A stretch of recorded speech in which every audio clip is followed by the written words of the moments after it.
ಉತ್ತರ ಕರ್ನಾಟಕ ನ್ಯೂಸ್, ಇದು ಕನ್ನಡದ ಉಸಿರು. ಮುಂಗಾರು ಮಳೆ ಕೈಕೊಟ್ಟ ಪರಿಣಾಮ ಬೆಳೆ ಹಾನಿಯಾಗಿರುವ ಹಿನ್ನೆಲೆಯಲ್ಲಿ ಬೀದರ್ ದಕ್ಷಿಣ ಕ್ಷೇತ್ರದ ಶಾಸಕ ಡಾಕ್ಟರ್ ಶೈಲೇಂದ್ರ ಬೆಲ್ದಾಳೆ ಅವರು ರೈತರ ಜಮೀನುಗಳಿಗೆ ಭೇಟಿ ನೀಡಿ ಬೆಳೆ ಪರಿಶೀಲನೆಯನ್ನು ನಡೆಸಿದ್ದಾರೆ. ಇದೇ ವೇಳೆ ಎಕರೆಗೆ 50,000 ರೂಪಾಯಿ ಪರಿಹಾರ ಘೋಷಿಸುವಂತೆ ಸರ್ಕಾರಕ್ಕೆ ಒತ್ತಾಯ ಮಾಡಿದ್ದಾರೆ. ಬೀದರ್ ತಾಲೂಕಿನ ಅಷ್ಟೂರ್, ಮಲ್ಕಾಪುರ್ ಹಾಗೂ ಸುಲ್ತಾನ್ಪುರ್ ಗ್ರಾಮಗಳಿಗೆ ಅಧಿಕಾರಿಗಳೊಂದಿಗೆ ಭೇಟಿ ನೀಡಿದ ಶಾಸಕರು ಒಣಗುತ್ತಿರುವಂತಹ ಬೆಳೆಗಳು ಹಾಗೂ ಹಾನಿಯ ಪ್ರಮಾಣವನ್ನು ಪರಿಶೀಲಿಸಿ ರೈತರೊಂದಿಗೆ ಮಾಹಿತಿ ಪಡೆದುಕೊಂಡಿದ್ದಾರೆ. ಸಮರ್ಪಕ ಹಾಗೂ ವೈಜ್ಞಾನಿಕ ರೀತಿಯಲ್ಲಿ ಬೆಳೆ ಹಾನಿ ಸಮೀಕ್ಷೆ ನಡೆಸಿ ಅರ್ಹ ಯಾವುದೇ ರೈತರು ಪರಿಹಾರದಿಂದ ವಂಚಿತರಾಗದಂತೆ ಅಧಿಕಾರಿಗಳಿಗೆ ಸೂಚನೆ ನೀಡಿದ್ದಾರೆ.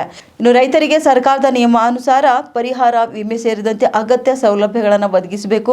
ಮಳೆ ಕೊರತೆಯಿಂದ ಸಂಕಷ್ಟಕ್ಕೀಡಾಗಿರುವ ರೈತರಿಗೆ ಶೀಘ್ರವೇ ಎಕರೆಗೆ 50,000 ರೂಪಾಯಿ ಪರಿಹಾರ ಘೋಷಿಸಬೇಕು ಎಂದು ಆಗ್ರಹಿಸಿದ್ದಾರೆ.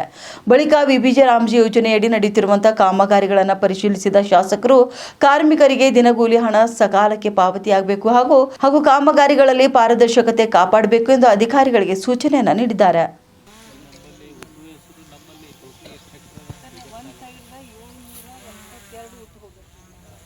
ಎಲ್ಲೋದೊಂದು 10% ಹೋದ್ರು ಕಾಯಿ ಈ ತರದಲ್ಲಿ ಬಿಸಿಲಲ್ಲಿ ಸರ್ ಇದು ನೀರು ಹೋಗೋದಲ್ಲ ಹೇಳಿದನೋ ಇವತ್ತನ ಜಮೀನು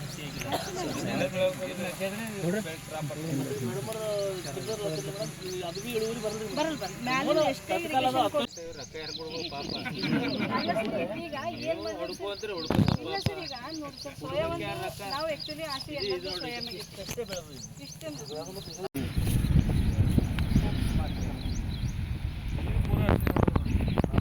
ರೊಕ್ಕ ಯಾರು ಕೊಡ್ಬೇಕು ಪಾಪ ಈಗ ಏನು ಹುಡುಕೋದ್ರೆ ಇಲ್ಲ ಸರ್. ಈಗ ನೋಡಿ ಸರ್, ಸೋಯಾ ನಾವು ಆಕ್ಚುಲಿ ಆಸೆ ಎಲ್ಲ ಸೋಯಾ ಮೇಲೆ ಇಷ್ಟೇ ಬೆಳೆದು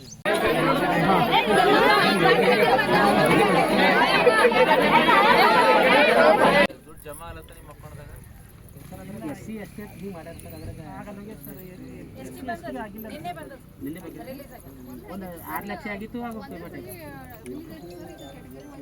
ಕ್ಯಾಟಗರಿ ಮಾಡಿ ತೋರ ಮಾಡಕ್ಕೆ ಹೌದು ಸರ್. ಅದನ್ನೇ ಹೊಸ ಗಡಿ ಜಿಲ್ಲೆ ಬೀದರ್ನ ರೈತರ ನೋವಿನ ಸುದ್ದಿ ಅಂತ ಹೇಳ್ಬೋದು. ಮುಂದಿನ ಸುದ್ದಿ ನಮ್ಮ ಸಹೋದ್ಯೋಗಿ ಕೊಡ್ತಾರೆ.